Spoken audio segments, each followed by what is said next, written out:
What is up, YouTube? I am Eric and you are watching Retro Video Game Pickups. Today we will be talking about the letter B for the Nintendo Entertainment System. So let's take a look at it.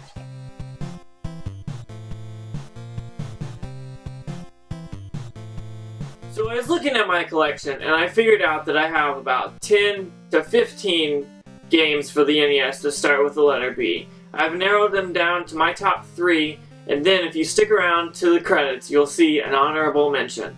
Because it's not necessarily a great game, but there's parts of it that I find hilarious and was kind of beyond its time at that point.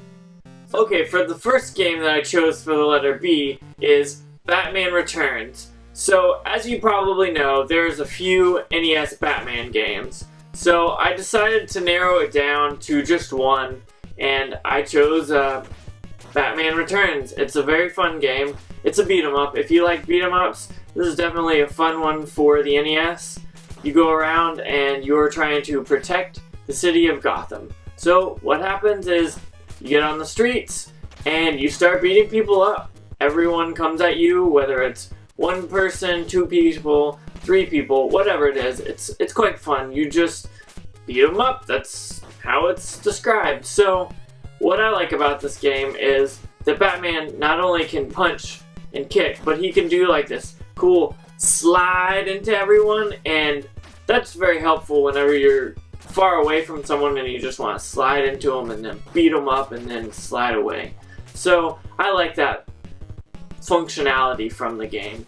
There's also this point where in the first stage there's this I don't even know what to call him, this guy riding a motorcycle, and you have to like jump up and kick him at the same time. It's pretty hard. You gotta hit him 3 or 4 times, but it's pretty fun.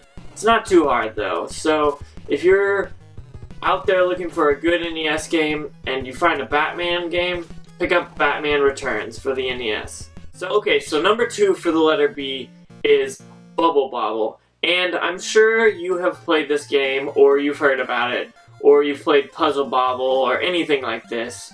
But I really like this game. It is so much fun. You play as these little dragon characters. I'm assuming they're dragons. They look like them. And you spit out bubbles, which is kind of weird because most dragons don't spit bubbles. They spit fire. Never mind that. So your main goal is to trap your enemies in bubbles, and then they change into fruit somehow. The concept of the game is very, very weird to me, but it's also very fun. So I say you check out the game and let me know what you think. That's Bobble on the NES. Okay, so last but not least, my third choice for the letter B is Blades of Steel on the NES. And as you could probably tell by the boxed Game Boy Blades of Steel I have right here, I am a big fan of Blades of Steel. It's actually the first game that I played that I remember playing when I was a kid. I played the crap out of it. I got so good I could destroy anyone that I played. That's one of those games that no one's really been able to beat me at, but at the same time you can sit down and have fun with friends. So that's why Blades of Steel is my number 3. Blades of Steel was, to my knowledge, the first hockey game that has fighting in it.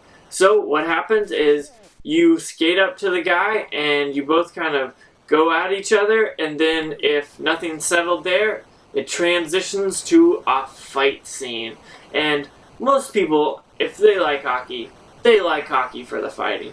So this game was the first game that really brought that into a hockey game. And on the NES, it's actually quite fun. You have 4 or 5 chances to punch the other player, and then once you hit him, he falls to the ground and you can pick up the puck and skate on with it.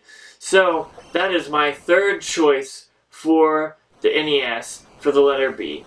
Okay, so after looking at the games, please comment below and let me know what your top 3 NES games that start with the letter B are. So I'd just like to thank you for watching. Please don't forget to like, comment, and subscribe. And the honorable mention for the NES is Battle Chess. So I know this game was released on a bunch of consoles or computers at that time. However, I like this one because it took chess and it kind of took it to the next step. So it's a boring chess game. However, once you get to attacking someone, it like cuts to a scene where you're in front of a castle and you're like battling the knights or the pawns or the queens or the rooks, whatever it is. And once you do that, you beat them and then you take their spot. So I picked this as an honorable mention just because it's outside of the box and it's not a traditional chess game. So if you want to pick up a cheap game, this is actually a pretty fun one. So check it out.